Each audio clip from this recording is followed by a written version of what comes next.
Hey, you mad modelers out there. Alright, I thought I would show you firsthand on how I am making my rims for my spoked wheels. This is a form that I built out of sewer pipe. We have a couple deals here. This goes in and expands this ring to the right size. Yeah, right, if I can get it in there. So we set that in there first. And we take this removable piece that allows us to collapse this whole rig to get the rim off there without having to split it. We'll take some rubber bands.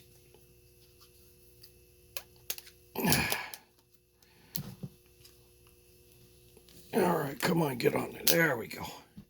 It's a bit of a tight squeeze, but you gotta have it good and tight so it doesn't move. So that's what I've been doing. Alright, now we're going to make sure that's all lined up.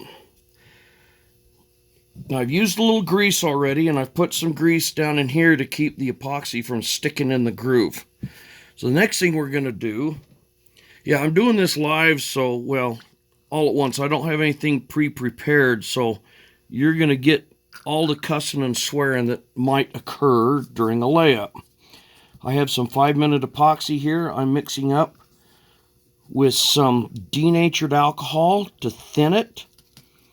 That will get the epoxy to thin down so that it will actually penetrate the weave of the fiberglass cloth.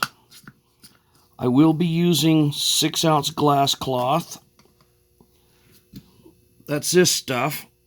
Now, if you notice very carefully, this stuff has been cut on a 45-degree angle. So you got part of the weave running this way and part of it running this way. That's so that when you put it on here, it will go down inside where it's supposed to and behave itself. All right, let's get some epoxy on there.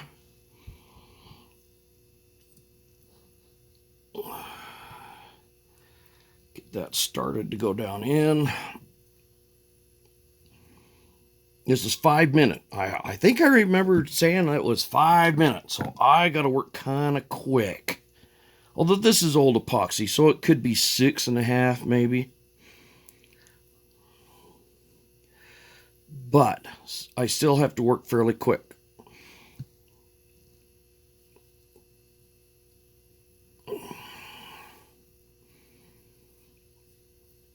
Oh, don't you just love all those strings? Yuck.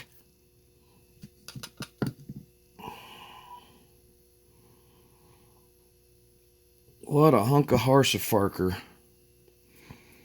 All right, let's go for another layer.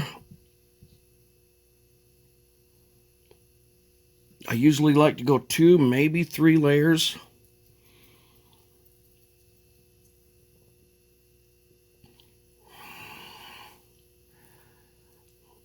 I don't want it to get too heavy, as this is a very light little airplane. If you've been following along, it is was a Sig Demoiselle or Demoiselle. It has now turned into a completely new airplane. It no longer resembles the old kit. I was going to keep the wings and the tail surfaces from the old airplane because the fuselage just got so beat up over the 20 years I've been flying it. It got to the point where there's so much cyanoacrylate, thin stuff that is soaked into the balsa that the balsa was like glass. Every time it hit something, it would break. All right, we got enough for, I think I got enough for one more go around here. I got just enough epoxy.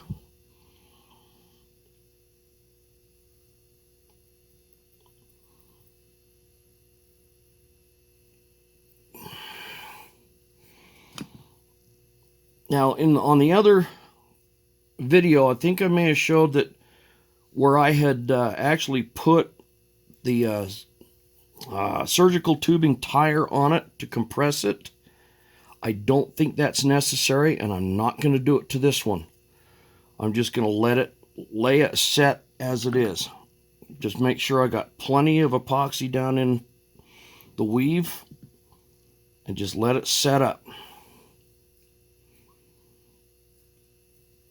Because the way it's sticking down inside this, I think it will be just fine. Okay, that looks pretty good to me. How about you? What do you know? My epoxy is still running, so I did it within 6 minutes. Okay, I'm going to set that aside. This is a completed rim. Now, I went through a whole bunch of different type of calculations on how I wanted the spokes to look. This would be as if I had the spokes going straight out.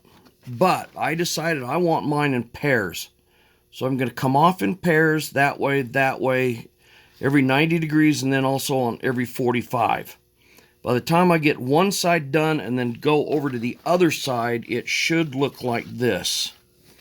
However, you may notice that these spokes run down to here and then are supposed to go through to the bottom like the old one did. So you got one spoke that runs over here and goes through and then out to the next one, and then it crossed over to here and came back up here and come through that way. I decided that I wasn't going to do that. I wanted all my spokes to go on the outside of the hub. So for every 2 holes, I've got one where the thread's going to go from the rim into a hole. It's going to go under. It's going to come back out this one. And then it's going to continue to the other side. So we'll have a spoke that goes from here, in, under, out to the other side. Cross over and repeat the same thing. This is, I believe it's Carl Goldberg Half A model control line out of a Gillows kit. This is what I'm going to use for spokes on this one. Now I've already pre-drilled some holes. I've pre-drilled the holes around the rim. Half of them are on one side of the rim, the other half are on the other. Yeah, I knew this was going to be a challenge the minute I got the video running. Alright, I have put some CA on the end of the thread to make it kind of hard so that I can get this to go through, but it doesn't look like it's going to want to yet. Looks like my fiberglass is kind of closed up around it. Of course, this is going to happen when I'm trying to record this. So, see if I can't persuade some of these to cooperate. There's one of the holes. The whole idea is to just keep one string going around the whole rim. So we're going to come out with this one. We're going to take quite a bit through here.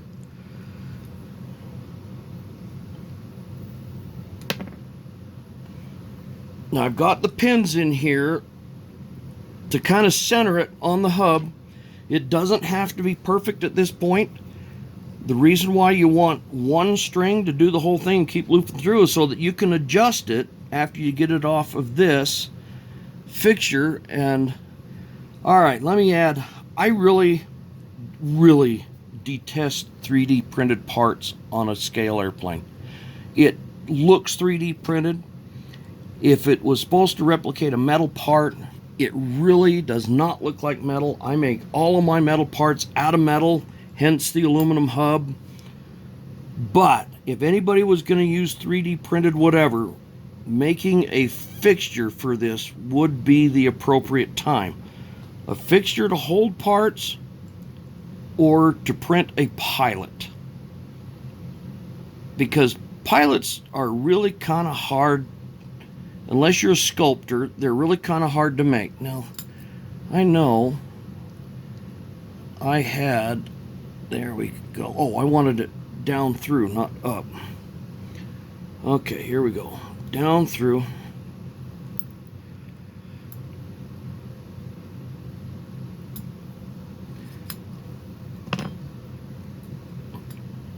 So I plotted it out.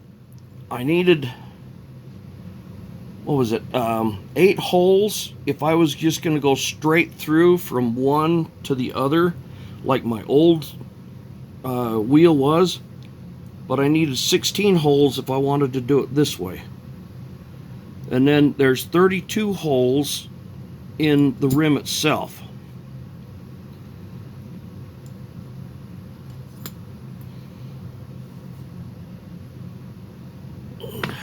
All right, so you can kind of see how that's going to work. Now I got to find the corresponding spot straight across.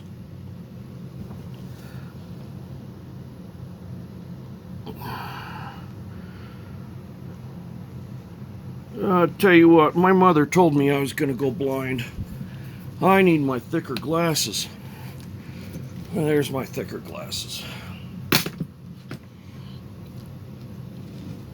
All right, that next hole should be right about here. And I've got them marked off. You can see the pencil line on there, so let's find that pencil line. Is that it? I think it is. Yeah, there it is, right there. Maybe I ought to put a regular sewing needle on the end of this.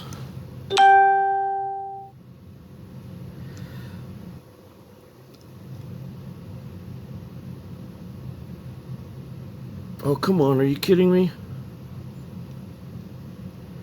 There we go. All right.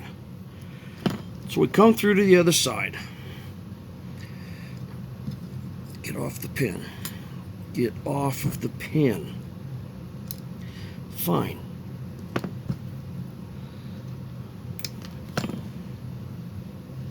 All right. No good, dirty, rotten brack of frickin' looper.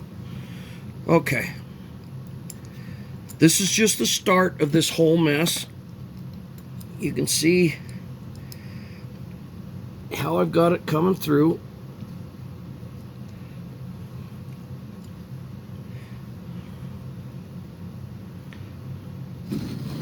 I'm going to go through the other one, which of course I did use a drill, honest.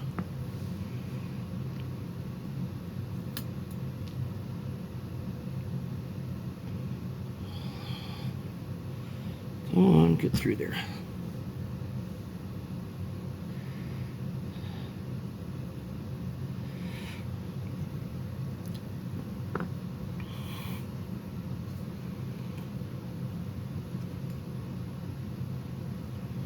Okay, now I got to pick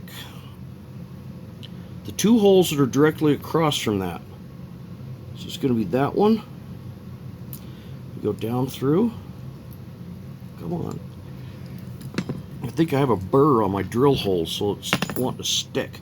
And I thought for sure I'd deburred them all.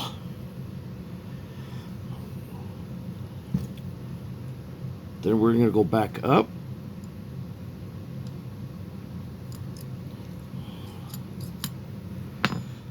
And this should give us 2 opposing spokes. Can you see how that's working? The next thing to do would be to run the string over to one of the 90-degree spokes and do it across this way. And then you do on the 45s and then that 45. And then you take it off and you turn it over and you do the other side the same way. So I hope this has helped. When I'm done with this, I'll be airbrushing the outer part of this rim silver, and I'll be airbrushing the, or maybe even paint brushing the spokes themselves. I have made spokes out of fishing line before that worked fairly well. That was on my original Demoiselle wheels. This is just a little bit higher tech method of doing them.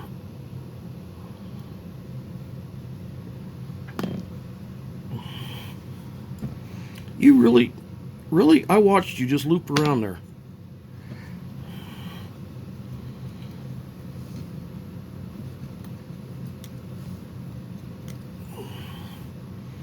Okay, so by the time I'm done, by the time I pull these tight and then center up that hub, they're going to be really good looking. A lot better looking than these guys. These are 20 years old. This was a couple layers of 64th inch thick ply wrapped around, glued together. You can see them layered here. And then this is a piece of 32nd inch ply and a dowel that was glued together and drilled. And then this is the fishing line. It lasted for 20 odd years. I think this new set will look even better and last just as long. Oh, by the way, the tire on this, that is a piece of surgical tubing. I picked it because it's hollow in the middle, it's light, and it will withstand some shock on a hard landing. But this is also surgical tubing. I did not paint this. I used a Sharpie on it, although I used a big Sharpie. The reason for that is because this is more of an ink than a paint, and paint might flake off of it where the ink won't. So anyway, just something to think about. You guys have fun.